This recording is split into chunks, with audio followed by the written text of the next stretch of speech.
కూటమి ప్రభుత్వం అధికారంలోకి వచ్చిన తర్వాత రైతుల సమస్యలు కావచ్చు, ధాన్యం కొనుగోలుకు సంబంధించి కావచ్చు, పూర్తిగా నిర్లక్ష్యంగా వ్యవహరించింది. కూటమి ప్రభుత్వ హయాంలో రైతులు అష్టకష్టాలు పడుతున్నారంటూ కూడా వైసీపీ నేతలు రాష్ట్ర వ్యాప్తంగా ఆందోళన చేశారు. సో వైసీపీ నేతల ఆరోపణల మీద మనతో పాటు మాట్లాడేందుకు ఉమ్మడి గుంటూరు జిల్లా జనసేన అధ్యక్షుడు గాది వెంకటేశ్వరరావు ఉన్నారు. సార్ చెప్పండి, నిన్న చూసినట్లయితే వైసీపీ వాళ్ళు రాష్ట్ర వ్యాప్తంగా అన్ని జిల్లాల కలెక్టరేట్ల దగ్గర ఆందోళన చేశారు. కూటమి ప్రభుత్వం వచ్చిన తర్వాత రైతులు చాలా ఇబ్బందులు పడుతున్నారన్న, నిజంగా అలాంటి సిట్యుయేషన్ ఉందా? ఇప్పుడు అలాంటి సిట్యుయేషన్ ఉంటే రోడ్డు మీదకి ఎవరు వస్తారు? రైతులు వస్తారు.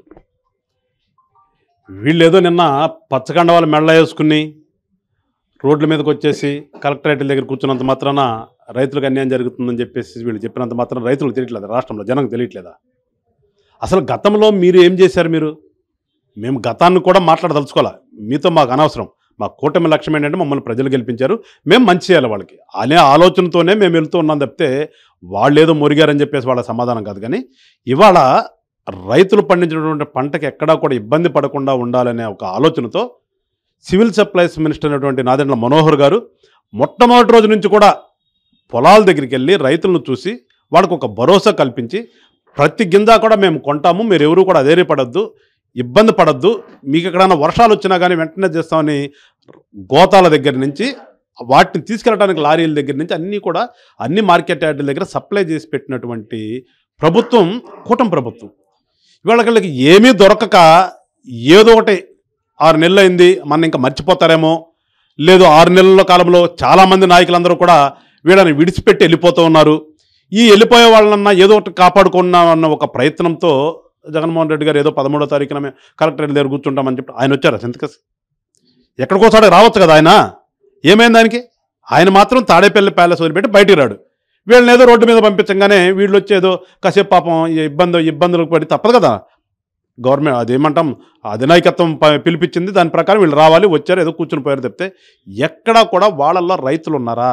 ఇది గమనించాలి. వాళ్ళు రైతులు హ్యాపీగా ఉన్నారు. రైతులు వేసినటువంటి పంటని ₹1 అటు ఇటు కావచ్చు, మనకు ఫ్లక్చువేషన్స్ ఉంటాయి. ఇవాళ ఏమి కొత్తగా ఇవాళే వచ్చింది కాదు, మార్కెట్ ఫ్లక్చువేషన్స్ ఎప్పుడూ ఉన్నాయి. అది ఎప్పుడు కూడా మేము కూడా చెప్తాం, రైతులు ఎప్పుడూ కూడా వాళ్ళు పండించినటువంటి పంటని వాళ్ళకు అనుకూలంగా వాళ్ళకి మంచి రేటు వచ్చి వాళ్ళకి లాభం వచ్చే విధంగా అమ్మలేని పరిస్థితులు ఉన్నాయి. ఇవాళ ఉంది కాదు. కానీ కూటమి ప్రభుత్వం లక్ష్యం ఏంటంటే కడమ మ్యానుఫ్యాక్చరింగ్ యూనిట్లు ఏ రకంగా అయితే వాళ్ళు నిర్ణయించుకుని వాళ్ళు అమ్ముకుంటారో అదేవిధంగా రైతులు కూడా పండించినటువంటి పంటని వాళ్ళకి లాభం వచ్చే రేటుకి వెళ్ళేదానికి మేము ప్రయత్నం చేస్తున్నాం. ఇవాళ దాన్ని సెలవుల పలవలు చేసి వీళ్ళు ఏదో వచ్చేసి కూర్చుని మేమేదో మా జగన్ అన్నంగా అంత ఇచ్చేశాడు, మా జగన్ అన్నంగా ఇది చేశాడు, రైతు భరోసా కట్టి ఏంది రైతు భరోసా ఎందుకు ఏం తగలేసుకొని రైతు భరోసా కేంద్రాలు ఇవాళ అంటే సార్ ఇప్పుడు వాళ్ళు ప్రధానంగా చెప్తుంది ఏంటంటే ప్రభుత్వం ఒక మద్దతు ధర ప్రకటించింది, కానీ మద్దతు ధర దక్కట్లేదు. అలాగనే దళారీలకు సంబంధించి చూసుకున్నట్లయితే ఏదైతే ధాన్యం బస్తా 1300కే కొంటున్నారో దళారీల దోపిడీ నుంచి రైతులను రక్షించలేకపోతున్నారు అంటున్నారు. ఇప్పుడు ఈ దళారీ వ్యవస్థ అనేది అదే చెప్పిపోతున్నాను. దళారీ వ్యవస్థ అనేది ఈ రాష్ట్రంలో మరి ఒక పెద్ద వటవృక్షంలాగా తయారైపోయింది. ఇక్కడ ఇవాళ కాదు, ప్రతి వ్యవస్థలో ప్రతి దాంట్లో కూడా దళారులు అనేది మనకి మరీ ముఖ్యంగా ఈ తెలుగు రాష్ట్రాల్లో మరీ దౌర్భాగ్యం. వాళ్ళని పెంచిపోస్తుంది రాజకీయ నాయకులే కదా. అలాంటి పరిస్థితుల్లో ఇవాళ మేము ప్రభుత్వం మద్దతు ధర ప్రకటించింది. ప్రకటించిన మద్దతు ధర ఎక్కడికి? ప్రభుత్వం కేటాయించినటువంటి మిల్లులకు వెళ్తే ప్రభుత్వం ఇచ్చినటువంటి రేటు వస్తుంది. కానీ కొన్ని కారణాల వల్ల ఏంటంటే రైతులు వాళ్ళకున్నటువంటి అవసరాన్ని బట్టి కానీ లేదు వాళ్ళకు ఉన్నటువంటి పరిస్థితులను బట్టి కానీ వాళ్ళు కొంతమంది దళారులకి వేసేస్తున్నారు. ఆ దళారులు కూడా ఏంటంటే అది కూడా చెప్తా, దళారులు ఎట్లా వస్తారంటే వీళ్ళు పంట వేసేటప్పుడే పెట్టుబడి వాళ్ళ దగ్గర తెచ్చుకుంటారు. అలాంటి దగ్గర ఆ దళారుల దగ్గర తెచ్చుకుంటారు. వీళ్ళు కొంత తెచ్చుకున్నప్పుడు తప్పట్లా వాళ్ళకే ఇవ్వాలి. కొన్ని ఫెర్టిలైజర్స్ కంపెనీలు కానీ పెస్టిసైడ్స్ కంపెనీలు కానీ వీళ్ళకి రైతులకు పెట్టుబడి పెడతారు. ఆ పెట్టుబడి పెట్టే కండిషన్ ఏంటి? మళ్ళీ ఒడ్లు మాకు వేయాలంటారు. వాళ్ళు సృష్టిస్తున్న కొరత తప్పితే ఇక్కడ ఎక్కడ కూడా ప్రభుత్వం మద్దతు ధర కంటే రైతులకు అదే పదే చెప్తున్నాను. మనోహర్ గారు కూడా మొన్న కూడా మీరు దళారులకు వేసుకోవద్దు, మీరు మేము గవర్నమెంట్ ఎక్కడ చూపించిందో అక్కడ పంపించండి, మీరు ఖచ్చితంగా ఆ మార్చరైజర్ అయ్యి కూడా అది కూడా వాళ్ళకి చెప్తున్నాము, ఎక్కువ ఉన్నా కానీ తీసుకునే వెసులుబాటు మేము కల్పిస్తున్నాం, మీరు అక్కడ తీసుకెళ్ళంటే ఈ రైతులు ఈ మధ్యన ఈ దళారులకి వీళ్ళకు ఉన్నటువంటి ఈ లింక్ వల్ల వీళ్ళు అక్కడ అమ్ముకుంటున్నారు తప్పితే కొంతమంది ఎవరు కూడా పోట్ల వీళ్ళందరూ కూడా అమ్ముతున్నారు. మరీ ముఖ్యంగా వాళ్ళ అమ్మిన మరుక్షణమే 24 గంటల్లో డబ్బులు వస్తున్నాయి. ఇవాళ రైతులు డబ్బులు వస్తున్నాయన్నారు కాబట్టి మీరు చెప్తున్నా, ఏదైతే నాదెండ్ల మనోహర్ మంత్రి చెప్తున్నారు రైతులకి 24 గంటల్లో డబ్బులు ఇస్తున్నాం అన్నారు.